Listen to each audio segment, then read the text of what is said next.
In this section, I will explain how Albanese's vision for Australia differs from Morrison's in terms of climate change, trade and foreign policy. Climate change. Albanese has laid out a radical new vision for Australia as a clean energy exporter and green manufacturer in the region.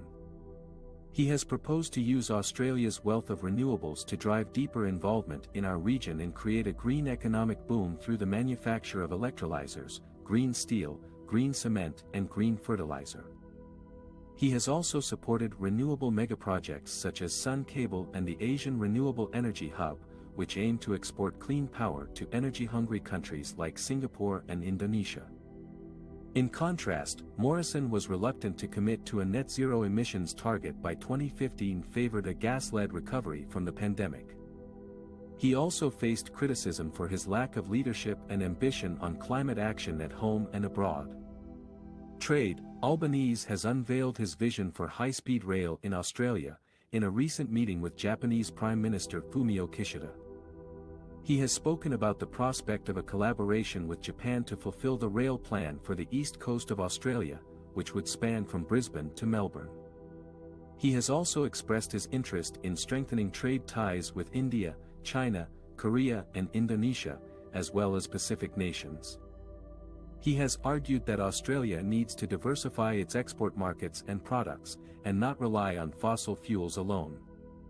On the other hand, Morrison faced strained relations with China, Australia's largest trading partner, over issues such as human rights, cybersecurity and foreign interference. He also struggled to balance Australia's economic interests with its security alliance with the US. Foreign policy. Albanese has pledged to bring Australians together and enshrine a voice to Parliament in the Constitution. He has said that he wants to honour the Uluru Statement from the heart and advance the cause of reconciliation with Indigenous Australians.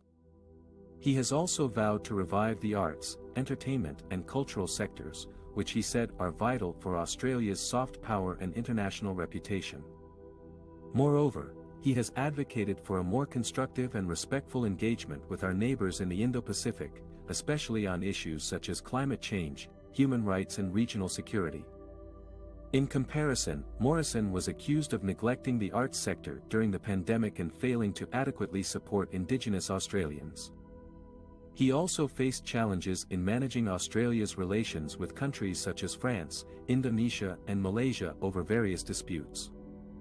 How Albanese's choice reflects the changing dynamics of the global order and Australia's role in the Indo-Pacific region. Anthony Albanese's decision to attend the G7 summit in Hiroshima as a guest of Japan's Prime Minister Fumio Kishida reflects his recognition of the importance of the Indo-Pacific region for Australia's security and prosperity.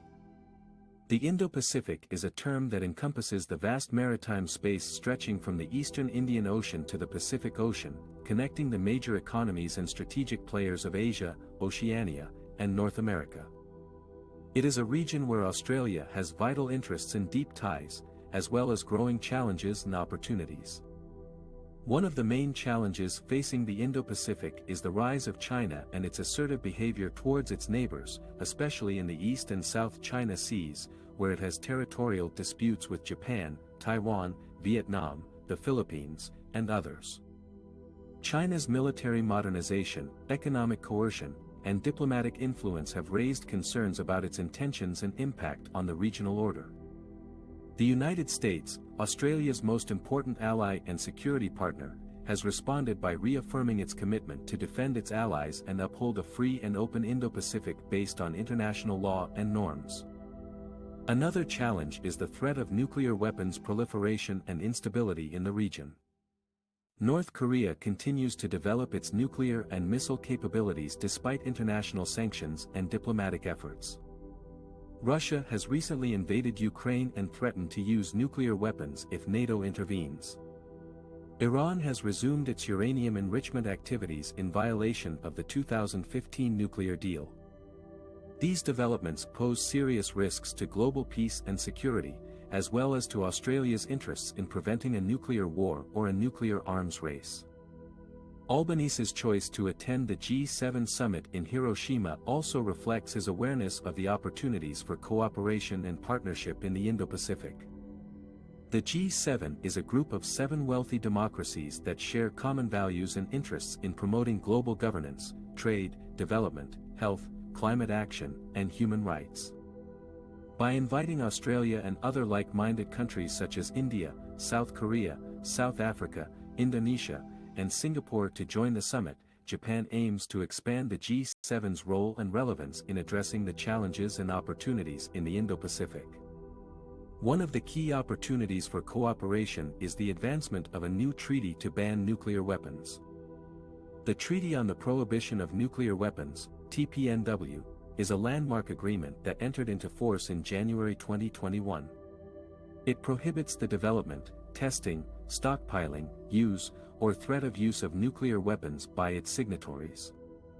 It also obliges them to provide assistance to victims of nuclear weapons use or testing, and to take measures to remediate contaminated environments.